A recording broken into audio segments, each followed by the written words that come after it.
رحل الفنان أشرف عبد الغفور عن عالمنا منذ قليل عن عمر ناهز 81 عام بعد تعرضه لحادث سير بطريق مصر اسكندرية الصحراوي. وتعرض أشرف عبد الغفور خلال الساعات القليلة الماضية لحادث سير مروع، وكان برفقته زوجته، وتم نقلهما لمستشفى زايد التخصصي، فيما توفي الفنان أشرف عبد الغفور على الفور.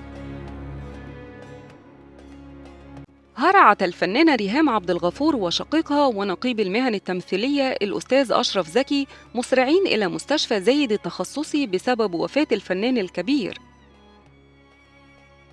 وانهارت الفنانة ريهام داخل المستشفى فور علمها بخبر وفاة والدها وإصابة والدتها، كما حرص على التواجد مجموعة كبيرة من أعضاء نقابة المهن التمثيلية، ومنهم النقيب أشرف زكي والفنانة نهال عنبر والفنان إيهاب فهمي وغيرهم. وفور وفاته تحولت الصفحات على السوشيال ميديا إلى سرادق عزاء، وأعربت الفنانة غادة عبد الرازق عن حزنها الشديد لوفاة أشرف عبد الغفور منذ قليل، وحرصت على نعي الفنانة ريهام عبد الغفور على وفاة والدها، ونشرت على حسابها على إنستجرام وقالت: لا حول ولا قوة إلا بالله، إنا لله وإنا إليه راجعون. مش قادرة أصدق طبعاً، محدش فينا يغلى على الخالق، كلنا رعاية الله ومنه وإليه راجعون. بس كنا لسه بنبعت لريهام مبروك على التكريم في الإنستجرام وما كانش فيه حاجة، بعدها بكام ساعة ده حصل. أستغفر الله العظيم، الواحد اتصدم.